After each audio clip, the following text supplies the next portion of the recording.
نحمدہ ونصلی ونسلم علی رسولہ الکریم اما بعد فاعوذ باللہ من الشیطان الرجیم بسم اللہ الرحمن الرحیم۔ ہمارے آج کے لیکچر کا موضوع ہے تزکیہ نفس اور تعمیر سیرت و شخصیت کا نبوی طریقہ،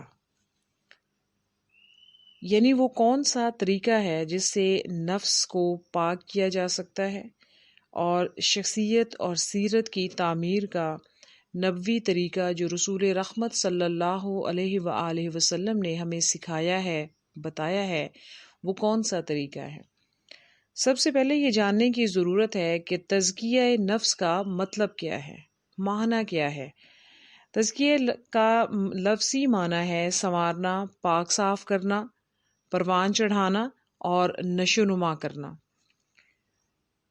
نفس کے معنی ہے جان، لیکن اس سے مراد کبھی متنفس یعنی شخص، کبھی دل، کبھی نفس امارہ، کبھی نفس لوامہ اور کبھی نفس مطمئنہ، اور کبھی تمیز کرنے والی یعنی نیکی اور بدی میں تمیز کرنے والی قوت مراد ہوتی ہے، مگر نفس کا زیادہ تر استعمال شخص ہی کے لیے کیا گیا ہے۔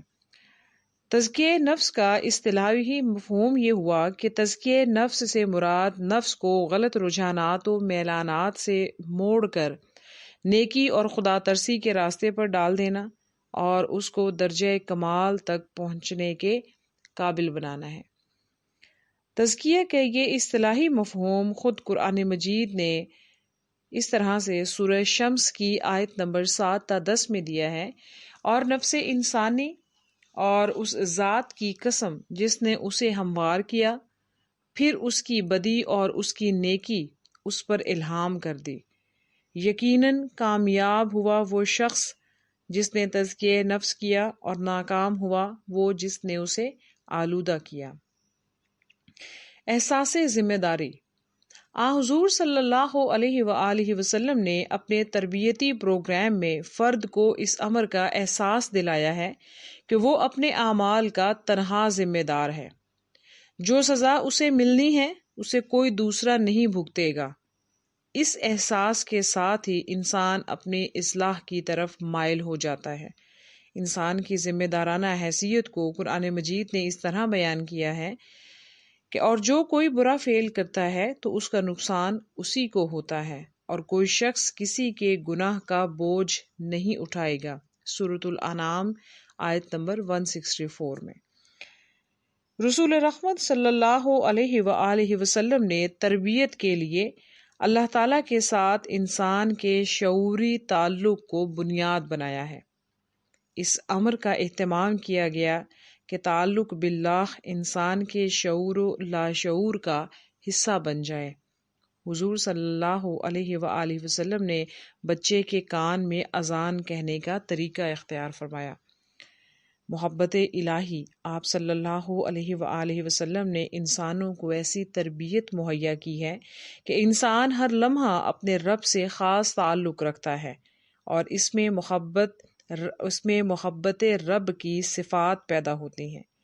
محبت کے اس جذبے کو پروان چڑھانے کے لیے وہ صراط مستقیم اختیار کرتا ہے۔ اس کی حالت یہ ہو جاتی ہے کہ اللہ تعالیٰ کی محبت تمام محبتوں پر غالب آ جاتی ہے۔ قرآن نے اسے یوں بیان کیا ہے، اور جو اللہ پر ایمان رکھتے ہیں وہ سب سے زیادہ اللہ سے محبت رکھنے والے ہیں۔ سورہ بقرہ آیت نمبر 164۔ محبت الہی کی شدت میں وہ ایسا ہو جاتا ہے، قرآن نے کہا قُلْ إِنَّ صَلَاتِي وَنُسُوكِي وَمَحْيَايَ وَمَمَاتِي لِلَّهِ رَبِّ الْعَالَمِينَ۔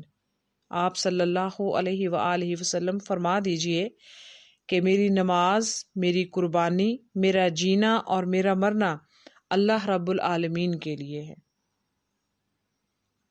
بندہ جب اپنے رب کی محبت کو اپنے دل و دماغ میں نشوونما دیتا ہے، اور اس کے فکر و عمل کے دائرے اس مرکز سے شروع ہوتے ہیں اور یہی ختم ہوتے ہیں، تو مصائب و مشکلات میں یہ قرب سکون و اطمینان کا باعث بنتا ہے۔ آپ صلی اللہ علیہ وآلہ وسلم نے ہجرت کے موقع پر اس قرب کے احساس کا اظہار اس تربیتی انداز سے فرمایا کہ قلب و جان سکون اور اطمینان سے معمور ہو جاتے ہیں۔ آپ صلی اللہ علیہ وآلہ وسلم نے فرمایا لا تحزن ان اللہ معانا، غم نہ کر، بلا شبہ اللہ ہمارے ساتھ ہے۔ جب مقصود قرب الہی ہے تو اس کے حصول کا طریقہ بھی اللہ کے رسول نے ہی سکھایا ہے۔ نظام عبادات، ذکر الہی، مجاہد نفس، اچھی محبت اور دعا وہ عناصر ہیں جو اس مقصد کے حصول کا ذریعہ ہیں۔ نظام عبادات اور تزکیہ نفس، اس میں سب سے پہلی چیز نماز ہے۔ تعلق باللہ کے لیے نماز کو ضروری قرار دیا گیا ہے۔ آپ صلی اللہ علیہ وآلہ وسلم نے 7 سال کی عمر سے نماز پڑھنے کی ترغیب دی اور 10 سال کی عمر سے 5 وقت کی نماز کو فرض قرار دے دیا، اور فرض کسی حال میں اس سے ساقط نہیں کیا۔ آپ صلی اللہ علیہ وآلہ وسلم نے نماز کو ایک ندی سے تشبیہ دی ہے کہ جس میں داخل ہونے کے بعد آدمی کے جسم پر کوئی میل کچیل باقی نہیں رہتا اور وہ پاک صاف ہو جاتا ہے۔ سورۃ الاعلیٰ میں آیت نمبر 14 اور 15 میں اللہ رب العزت نے فرمایا کہ بے شک وہ کامیاب ہوا جس نے اپنے آپ کو پاک کیا اور وہ اپنے رب کا ذکر کرتا رہا اور نماز پڑھتا رہا۔ تعلق باللہ کے ساتھ اور قرب الہی کے لیے نماز تہجد اور نوافل ادا کرنے کی بھی ترغیب دلائی گئی ہے۔ نبی رحمت صلی اللہ علیہ وآلہ وسلم کہ اس طرح تربیت یافتہ لوگوں کا نقشہ قرآن نے اس طرح کھینچا ہے۔ سورہ سجدہ کی آیت نمبر 16 میں اللہ رب العزت فرماتا ہے کہ ان کے پہلو بستروں سے الگ رہتے ہیں اور وہ اپنے رب کو خوف اور طمع کے ساتھ پکارتے ہیں۔ سورہ مزمل میں ہے کہ رات کو اٹھنا نفس کو کچلنے میں سخت مؤثر ہے اور بہت سیدھا کرنے والا ہے۔ روزہ،